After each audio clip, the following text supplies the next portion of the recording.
జై శ్రీమన్నారాయణ. నేను మీ icon astrologer Gattupalli Suresh Babu. అయితే మనకి ఏవైతే గ్రహాలు ఉన్నాయో ఈ గ్రహాల యొక్క కదలిక వల్ల ఏ స్థానంలో ఏ గ్రహం ఉండడం వలన ద్వాదశ రాశుల వారికి ఎలా ఉంటుంది, దాని ద్వారా వారికి వచ్చేటువంటి ఫలితాలు ఎలా ఉంటాయి. మనకి తారాబలం అని ఉంటుంది, మైత్రి అంటే లగ్న మైత్రి, తార మైత్రి, అలానే నక్షత్ర మైత్రి అనమాట, తాళ మైత్రి, అలా బలాలు ఉంటాయి అనమాట. మిశ్రమమా, అశుభమా, శుభమా, మనకి పెళ్లిలో కూడా కంపాటబిలిటీ అనేది చూస్తూ ఉంటాం. చూసినప్పుడు కొన్ని రకాల దోషాలు ఉండకూడదు అంటాం. దాంట్లో కలత్ర దోషం, రాహుకేతు దోషం, అందులో ముఖ్యంగా కుజ దోషం ఎక్కువగా చూస్తూ ఉంటాం పెళ్లిళ్ళలో కూడా. ఏదైనా జాతకంలో మనకి ఏ గ్రహము ఏ స్థానంలో ఉందో తెలిస్తే వారి యొక్క జీవనం శైలి ఎలా ఉంటుంది, వారు ఎలా జీవిస్తారు, వారు ఎలా మున్ముందుకి వస్తారు, వారు ఏ రకమైనటువంటి స్థితిగతుల్లో ఉండగలుగుతారు, ఏ రకమైనటువంటి వర్ణాలలో కావచ్చు, వర్గాల్లో కావచ్చు, అలానే రంగాల్లో కావచ్చు, ఎలా ఎదుగుదల ఉంటుంది, ఏ స్థాయికి వెళ్ళగలుగుతారు అనేది మనము గమనించుకోవచ్చు. దాంట్లో ఒకటి కుజుని గురించి మనం ఈరోజు చూసినట్లయితే, ముఖ్యంగా ద్వాదశ రాశుల్లో ప్రతి మనిషి మీద 9 గ్రహాలు ప్రభావితం ఉంటుంది. కానీ కొన్ని గ్రహాలు మంచి, కొన్ని గ్రహాలు చెడు చేస్తాయి. అయితే ముఖ్యంగా ఈ యొక్క చెడు చేసే గ్రహాలు ఏంటి అంటే, ప్రతి ఒక్క హారోస్కోప్లో, ప్రతి ఒక్క జాతకుల్లో, ప్రతి ఒక్క రాశి పరంగా చూసుకుంటే కొన్ని గ్రహాలు మంచి చెడు చేస్తాయి. కానీ కొన్ని గ్రహాలు ఉంటాయి, అవి ఖచ్చితంగా చెడే చేస్తాయి. ఆ స్థానం బాగుంటే బాగుంటాయి, స్థానం కనుక మార్పు కనుక ఉంటే ఖచ్చితంగా అవి మంచి చేయవు. అందులో ఒకటి కుజుడు.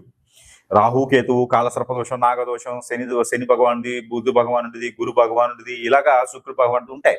కానీ ముఖ్యమైనటువంటిది మనం ఈ యొక్క దీనివల్ల ముఖ్యమైనటువంటి దానికి గురించి మనం ఆలోచించినట్టయితే కుజుడు. ప్రతి జాతంలో కుజుడు ఎంతో ప్రాముఖ్యత చెందినటువంటి వ్యక్తి. ఈ కుజుని వల్లనే మనకి సంతాన ప్రాప్తి కలుగుతుంది. ఈ కుజుడి యొక్క దీవెనల వల్లనే మనకి పెళ్లిళ్ళు అవుతాయి. కుజుడు సక్రమంగా మన జాతకంలో ఉంటే ఖచ్చితంగా మనకి కలిసి వచ్చే కాలం ఉంటుంది. ఒక్కొక్క రాశికి కుజుడు కలిసి వస్తాడు. అలానే ముఖ్యంగా కుజుడు కలిసి వచ్చే రాశులేవి, ఏ రాశిలో కుజుడు ఉంటే, ఏ స్థానంలో కుజుడు ఉంటే ఏ రాశి బాగుంటుంది అనే దాని గురించి మనం ఒకసారి చూద్దాం.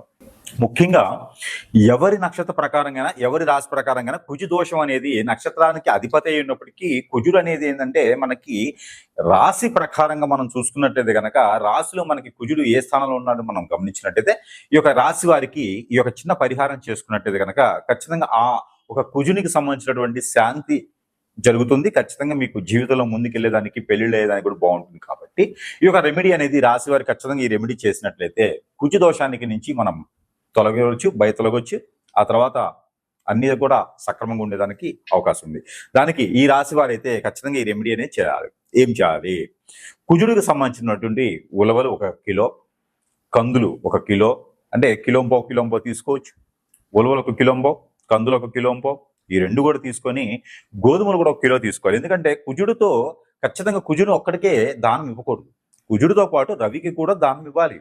అందుకని కుజుడికి దానం, రవికి దానం ఇవ్వడం అనేది గొప్ప విషయం. కాబట్టి కుజుడికి సంబంధించిన కందులు, రవికి సంబంధించిన గోధుమలు, ఈ 2 కూడా తీసుకొని, ఈ 2తో పాటు మీకు భూకి సంబంధించినటువంటి విషయం కూడా ఉంటే కనుక పెసలు, పచ్చి పెసలు ఉంటాయి కదా, ఆ పచ్చి పెసలు కూడా తీసుకొని అన్ని కూడా కిలోంబో తీసుకొని బ్రాహ్మణోత్తమునికి దానం ఇవ్వడం.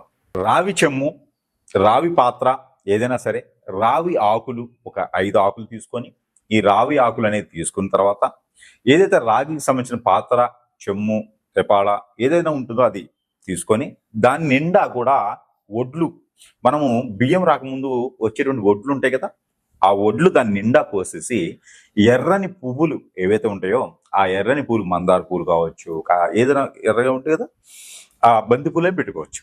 ఆ ఎర్రని పూలు ఆ ఒక చెమ్ము మీద పెట్టేసి బ్రాహ్మణోత్తమునికి దానం ఇవ్వాలి. అలా ఇవ్వడంతో మీకున్నటువంటి కుజుదోషం అనేది కొంతమేర నిర్వహణ అనేది జరుగుతుంది.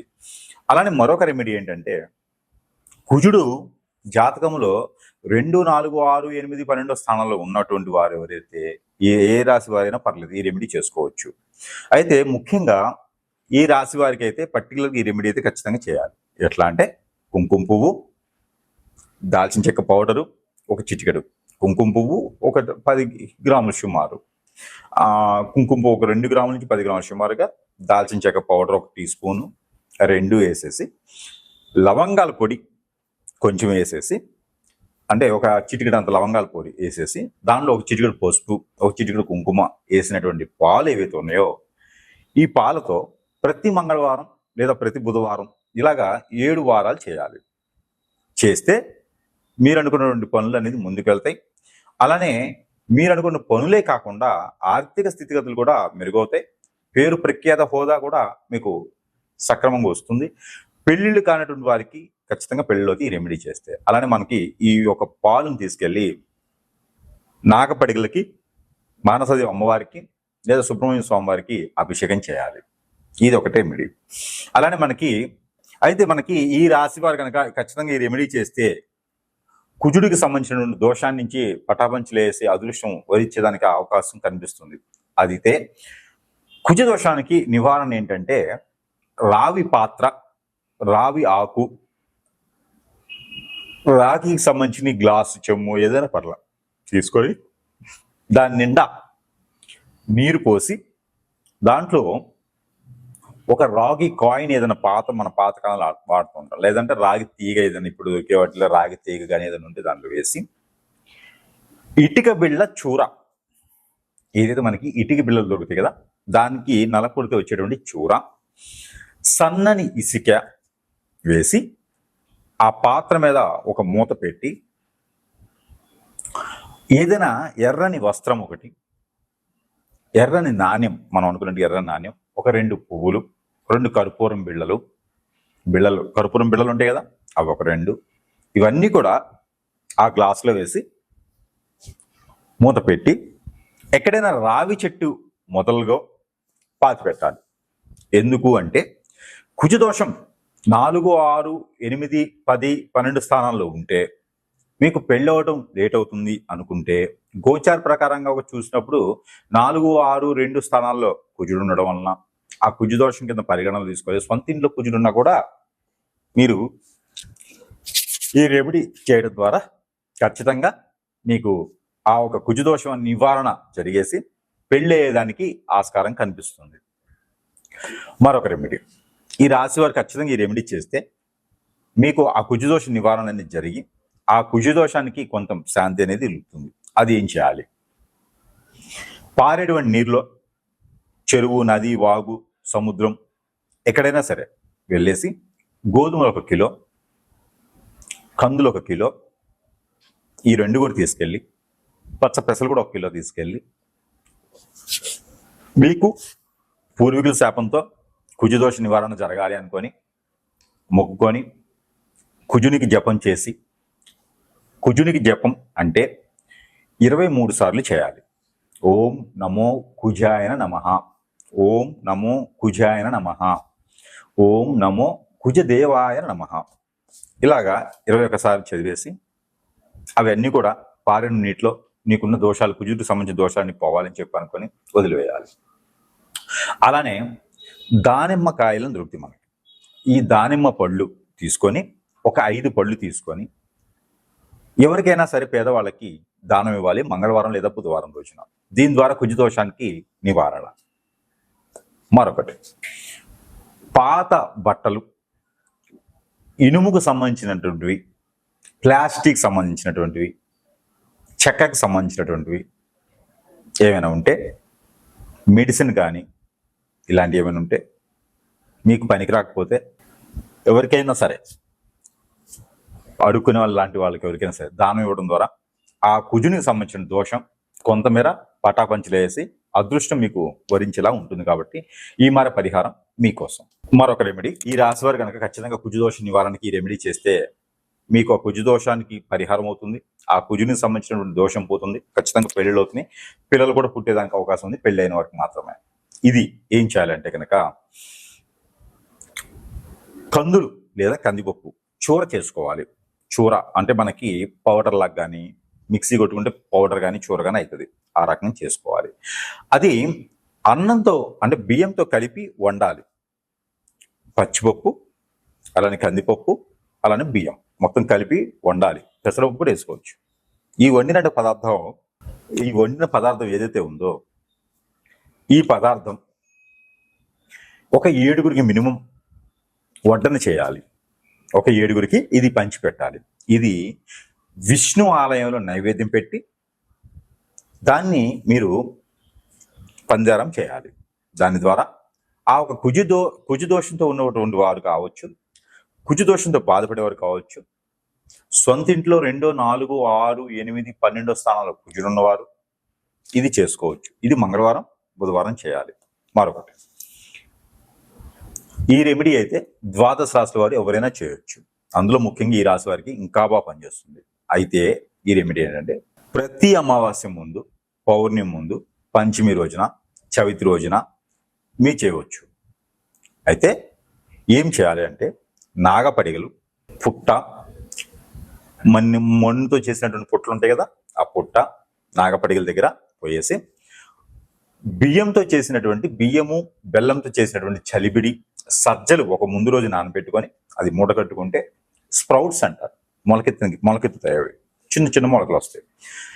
ఆ మిశ్రమం పచ్చి కొబ్బరి, ఇలాచీలు, మిరియాలు ఇవన్నీ కూడా వేసుకొని చలిబిడి చేయాలి. నెయ్యి వేయాలి. అందులో నెయ్యి వేసి చలిబిడి చేసి ఆ ఒక పదార్థాన్ని నైవేద్యం పెట్టాలి పుట్ట దగ్గర. ఆ నైవేద్యాన్ని ఎవరికైనా సరే పంచిపెట్టవచ్చు ప్రసాదం కింద. అలా చేయడం ద్వారా కుజదోష నివారణ జరుగుతుంది. అలానే శనివారం లేదా మంగళవారం, బుధవారం సాయం సంధి వేళలో దీపం పెట్టాలి. హనుమాన్ మందిరంలో లేదా నాగపడిగల దగ్గర శివాలయంలో అయినా పెట్టవచ్చు, అమ్మవారి ఆలయంలో పెట్టవచ్చు. దీపం 2 ఒత్తులేసి మట్టి ప్రమిదలో ఆవు నెయ్యితో దీపం పెట్టాలి. లేదా మస్టర్డ్ ఆయిల్తో పెట్టవచ్చు, కొబ్బరి నూనెతో పెట్టవచ్చు, నువ్వుల నూనెతో పెట్టవచ్చు. ఇలా దీపం అనేది పెట్టడం ద్వారా కుజదోష నివారణ అనేది ఖచ్చితంగా జరుగుతుంది. ఇది ఒక రెమెడీ ఖచ్చితంగా చేయాలి. ఈ రెమెడీస్ చేసుకొని ప్రతి ఒక్కరు కూడా ఈ కుజదోషం నుంచి విముక్తి పొందేలా ఉంటుంది. కాబట్టి ఈ కుజదోష నివారణ కోసం ఈ రెమెడీస్ చేసుకుంటూ అదృష్టవంతుల వారిని కోరుకుంటా ఉన్నాను. కుజుడు అధిపతి మనకు వచ్చి మృగశిర 1, చిత్త 2, ధనిష్ట 3. ఈ 3 నక్షత్రాలకు అధిపతి కుజుడు. కుజుడికి సంబంధించిన లక్కీ నెంబర్ 5. కుజుడు జాతకంలో బాగుండాలి అనుకుంటే 5వ నెంబర్ లక్కీ నెంబర్. కుజుడు వ్యాపార నిమిత్తంగా ఏం చేస్తాడంటే ఇలాగా ఆకర్షణ చేస్తాడు, లాగుతాడు. డబ్బుల్ని కస్టమర్స్ దగ్గర నుంచి డబ్బులు లాగుతాడు. అందుకనే ఎక్కువ మనము 5 నెంబర్ పెట్టుకుంటే అది ఫైర్ నెంబర్ అనమాట. 5 అనేది ఫైర్, అది మనకి డబ్బుని తీసుకొచ్చేటువంటి నెంబర్ని. మనం న్యూమరాలజీలో కూడా చూసుకున్నట్టయితే కనుక 5వ నెంబర్ అనగానే అమ్మో డబ్బు లాగేస్తారు అని చెప్తారు. ఆలోచన విధానం కూడా వారికి చాలా ఫాస్ట్గా ఉంటుంది. అందులోనూ ఎందుకు చెప్తున్నానంటే ఈ యొక్క మిథున రాశి వారికి అట్రాక్షన్ చేసేటువంటి తత్వం, గుణం ఉంటుంది. అది ఎందుకంటే కుజుడు వారి దాంట్లో బలంగా ఉంటే ఖచ్చితంగా మాటలతోనే, ఆలోచనతోనే ఎదుటి వాళ్ళని హిప్నటైజ్ చేసేస్తారు. అంత నాలెడ్జ్ ఉంటుంది ఈ యొక్క మిథున రాశి వారికి. కావున మిథున రాశి వారికి కుజుడు బాగా కలిసి వస్తాడు, ఆస్తిని తీసుకొస్తాడు. నిధులు, నిక్షేపాలు, పాత ఆస్తులు, ₹1 కొంటే ₹10 రేటు పెరగడం వెంటనే ఇలా జరుగుతుంది. అందరి జాతకంలో జరగాలి అని లేదు. అయితే ముఖ్యంగా మన గోచార ప్రకారంగా మనం జన్మించినప్పుడు ఈ యొక్క మిథున రాశి వారికి కుజుడు స్వస్థానంలో ఉన్న 3వ స్థానం, 6వ స్థానం, 7వ స్థానంలో కుజుడు ఉంటే కనుక ఖచ్చితంగా జరుగుతుంది. అయితే మనకి ఇప్పుడు ఈ కుజుని వల్ల అశుభం ఎట్లా ఉంటుందంటే మిథున రాశి వారికి కుజుడు స్వస్థానం 2వ స్థానంలో ఉన్నట్టయితే వారికి పెళ్ళి అవడానికి లేట్ అవడం. అలానే ఇంకోటి కూడా ఉంది, కుజుని వల్ల లవ్ అఫైర్స్, లవ్ ఫెయిల్యూర్స్ జరుగుతాయి. పెళ్ళి అయితే కూడా అది విడాకుల దాకా వెళ్ళేసి ఏదో పెద్ద మనుషుల తరహాలో మాట్లాడుకొని సరి తీసుకునేటువంటి విధానాలు కూడా ఖచ్చితంగా కుజుని వల్ల జరుగుతాయి. మనం చేసేటువంటి ఆలోచన, మనం మోసపోయే తత్వం కూడా కుజుడే చేస్తారు. కాబట్టి ఆలోచించి నిర్ణయాలు తీసుకోవాలి, ఎవరిని నమ్మకూడదు. అలా జరిగితే మాత్రమే కుజుడికి ఉంటుంది. అయితే ఇంకొకటి కూడా ఉంది, కుజుని వల్ల పిల్లలు పుట్టకపోవడానికి కారణాలు కూడా ఖచ్చితంగా అనిపిస్తుంది. మనం పూర్వీకులు కానీ మనం కానీ పూర్వంలో చేసినటువంటి తెలియక చేసినటువంటి తప్పుల వల్ల కుజు దోషాలు మనకి ఇలా ఏర్పడతాయి అన్నమాట. కుజుడు, రాహువు, కేతు దోషాలు అనేది మనిషికి అలా ఏర్పడతాయి. పూర్వీక శాపం, పూర్వీక దోషం అయితే ఖచ్చితంగా మనం చేసుకున్న తప్పుదారి వల్లనే ఏర్పడతాయి. అయితే మిథున రాశి వారికి ఖచ్చితంగా ఈ యొక్క కుజుని యొక్క అశుభ దృష్టి నుంచి తొలగాలనుకుంటే ఈ యొక్క చిన్న పరిహారం చేసుకుంటే సరిపోతుంది. ఆ పరిహార నిమిత్తం మనం చెప్పడం జరుగుతూ ఉంది. అలానే కుజుడు కనుక మీ స్థానంలో 4వ స్థానంలో ఉంటే బాగా కలిసి వస్తుంది. అలానే 6వ స్థానంలో కూడా ఖచ్చితంగా కలిసి వస్తుందని చెప్పొచ్చు. అలాంటి గురువు గారు 4, 6లో కుజు దోషం కదా అనుకోవచ్చు. కానీ మిథున రాశి వారికి కాదు. మిథున రాశి వారికి కుజుడు శ్రేయోభిలాషి, ఫ్రెండ్స్ కాబట్టి వారిద్దరి మధ్యన అన్యోన్యత బాగుంటుంది. కాబట్టి ఈ మేర చిన్న చిన్న పరిహారాలు చేసుకుని కూడా అదృష్టవంతులు అవ్వచ్చు. ఈ పరిహారం అనేది ఖచ్చితంగా ఈ మీ రాశి వారికి